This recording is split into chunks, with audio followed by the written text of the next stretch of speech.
আজকে আমরা দেখব কিভাবে আবৃত দশমিক ভগ্নাংশের যোগ করতে হয়। এর আগের ক্লাসে আমরা দেখেছিলাম আবৃত দশমিক ভগ্নাংশকে কিভাবে সদৃশ আবৃত দশমিক ভগ্নাংশে পরিণত করতে হয়।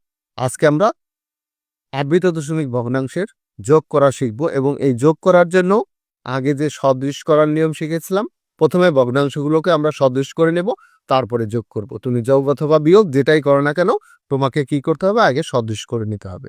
তাহলে আসো আমরা দেখি যে এখানে অনাবৃত অংশের অঙ্ক সংখ্যা আছে দুইটি, এখানে একটি হলে এখানে একটি নেই, তাহলে সর্বোচ্চ কয়টা? দুইটা, তাহলে সর্বোচ্চ সংখ্যাটা নিতে হবে। আর আবৃত এখানে একটা আছে, এখানে আছে দুইটা, এখানে আছে তিনটা, 1 2 3, এর লসাগু কত? 6। তাহলে এটা নিতে হবে লসাগু বের করে সংখ্যাটা, আর এটা সর্বোচ্চ সংখ্যা। তাহলে 6 আর 2 কত? 8। তাহলে দশমিকের পরে আমার 8টা অঙ্ক লাগবে। তাহলে এখানে দশমিকের পরে আমি কি করলাম? দশমিকের পরে 1 2, এটা বারবার হবে। তাহলে 1 2 3 4 5 6 7 8টা নিলাম। এটা নেই 0.92 1 2 3 4 5 6 7 8, এটা নিলাম। এখন এটা নেই 0.1 3 4 1 3 4 1 3। তাহলে দেখো, দুটো হলো অনাবৃত আর 6টা হলো আবৃত। এই 6টা হলো আবৃত।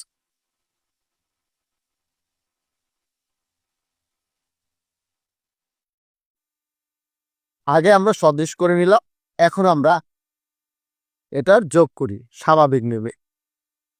6 2 8, 8 8 3 11 1, হাতের হলো 1, 9 1 10, 10 আর হাতের 1 10, আর 6 16, আর হাতের 1 17, 17 7, হাতের হলো 1, 6 4 10, আর 2 12, 12 আর 1 13, 13 3, হাতের 1, তাহলে হাতের 1 9 1 10, 10 হাতে 16, 17 18 19, 19 এর 9, হাতের 1, 6 2 8, 8 1 9, 9 আর 1 10, 10 এর 0, হাতের 1, 9 1 10, তাহলে 10 10 20, 20 এর 0, হাতে রইল আমার 2।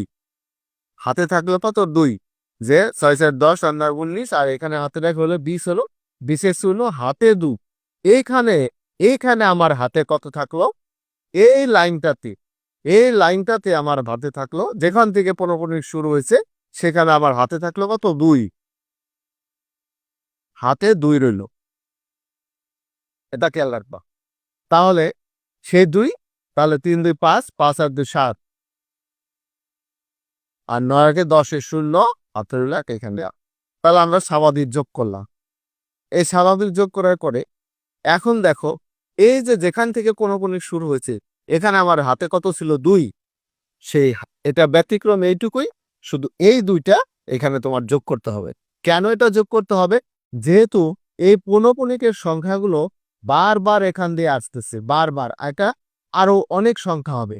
সেজন্য সঠিক উত্তরটা কিংবা সঠিক উত্তরের কাছাকাছি আনার জন্য যে এটা এখানে এই হাতের সংখ্যাটাকে আবার এখানে যোগ করে দিতে হবে।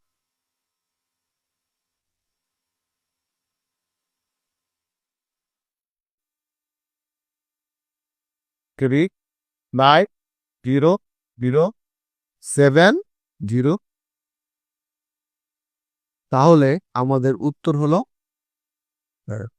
এখানে তোমাদেরকে আমাদের দুটো হলো অনাবৃত আর বাকিগুলো হলো আবৃত। তাহলে এখানে আর এখানে আমাদের পৌনঃপুনিক দিয়ে দিতে হবে।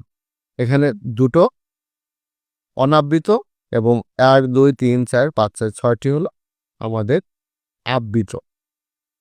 তাহলে এখন এটাই আমাদের রেজাল্ট। সর্বশেষ আমরা এটা পেলাম যে অনাবৃত অংশের অঙ্ক সংখ্যা 2টি, আবৃত অংশের অঙ্ক সংখ্যা 1 2 3 এর 6টি। তাহলে কি যে আবৃত অংশ 6টি, অনাবৃত অংশ হলো 2টি। এটাই ফলাফল। আশা করি তোমরা এটা বুঝতে পেরেছ। এভাবে যদি যোগ বুঝতে না পারো, তাহলে আমি যোগ করার আরেকটা প্রক্রিয়া আছে, সেটা দেখাবো পরবর্তী ক্লাসে। আশা করি তাহলে দুটো কম্পেয়ার করলে কোনটা তোমার কাছে সোজা লাগে, কোন নিয়মটা তুমি সেটাই চর্চা করবে এবং আশা করি শিখতে পারবে। ধন্যবাদ সবাইকে।